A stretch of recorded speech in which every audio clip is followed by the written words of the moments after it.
来，新一期的玩具背后的故事。今天我们的主角是 NA 新出的这两款重涂的作品。前天我们刚玩完原色版的那个幻影，变形设计真的很不错了，一些空间的利用了什么的，我是个人非常喜欢的。然后来看一下这两款的重涂，一个是 G1 玩具配色，一个是戴亚克隆时期的一个红色的版本。首先看这个赤色利吉尔，它这回使用的是一个中文名的包装，同时你在盒子下方这里还可以看到它的赛车简报啊，它的排气量了、功率了什么的，还有它1979年获得各个比赛的奖优胜奖啊，这么个意思。赤红利吉尔其实幻影这台车的一个原型车的名字就叫利吉尔，准确的型号应该是利吉尔 JS11， 应该是这么一个吧。原先老 G1 戴亚克隆时期的一个样式啊，这个是俄罗巴大神那儿搞来的图啊。整体来说的这个样式车型还是非常还原于当时的一个赛车的一个模拟出来的样子，不能说100%还原。而人形的样子，其实 G1 的幻影玩具啊，它不丑，也挺好看的，跟动画片里边其实已经很接近了。接着来看一下它的峰会啊，其实这一款的峰会也是和 G1 的包装样式图非常相似的一个峰会的动作啊，包括这种画作的感觉，以及你看这个腿短短的，其实也是当时老 G1 时候的一种玩，就是那个画风上边的一种感觉吧。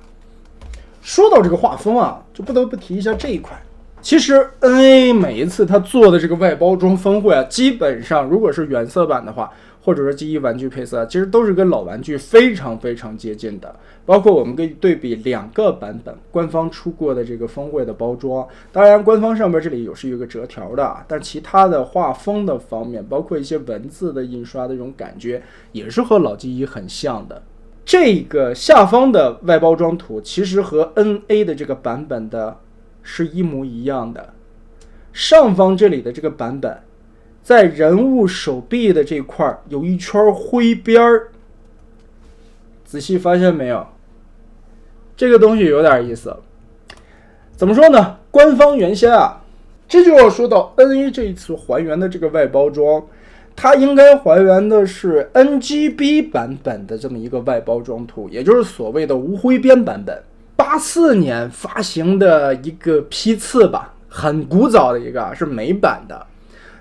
这个当时其实这一批次的玩具里边一共要发售11款，飞毛腿、横炮、探长、幻影、蓝霹雳、警车、爵士、铁皮救护车、千斤顶、开路先锋。而且原计划里边呢，这个批次里边会有吊车，但是后来呢，也是因为这个吊车可能生产没有赶上这一批的一个批号吧，一箱子里边，它孩之宝从那个时代就开始有这个配箱的问题了。一箱子里边有12个小车，12个小车现在只有11个，怎么办呢？所以孩之宝当时在那个80年代就给你搞了双份的幻影，就是说这一配箱里边多一个幻影，跟其他的10个角色凑足了12个玩具装了一箱，所以导致了84年发布的这个版本里边，就是所谓的这个无灰边版本的这个盒幻影货量特别的大。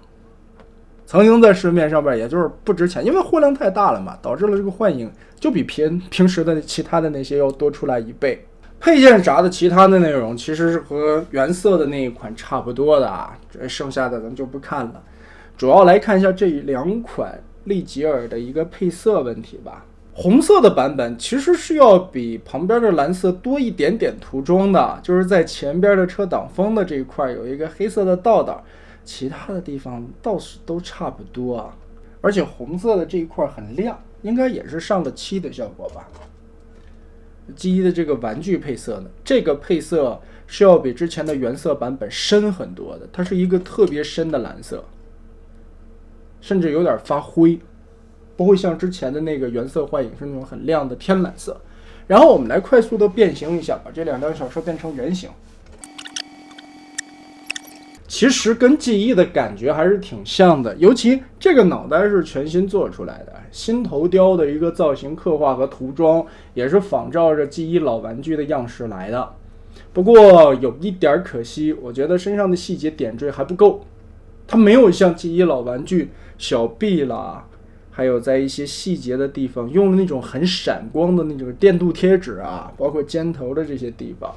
其实我觉得这一次的记忆玩具色的幻影做的没有之前的那个记忆玩具色红蜘蛛惊艳。之前如果说你看过红蜘蛛玩具色版本的那个重涂方案的话，你会发现那个和真正的记忆玩具去对比的话很相似，甚至一些贴纸的造型还有它身上的一些涂装的配色都无比的接近。而这一次呢，感觉涂装上边没有之前那个红蜘蛛那个版本来设计的做出来的效果那么还原的记忆玩具了。所以呢，其实这个东西我觉得更多的是像对于记忆对于戴亚克隆有特别深的感情的一些朋友们会喜欢入的这么一套配色吧。其实 NA 现在基本上每个模具都会出一套记忆玩具的配色，所以呢，这一个喜欢的老记忆玩具的这些朋友们可以看一看两个古早时期的版本。不过总体来说还是挺有梗的吧。其实这个玩具上面就没太大的梗啊，主要是出现在这个包装的问题上边了。所以呢，前边我们是讲了一个记忆时代的玩具上边幻影在84年货量特别大，已经泛滥成灾的地步，就是因为这个早早的就出现的这个配相问题。那么这一期玩具背后的故事就到这里吧。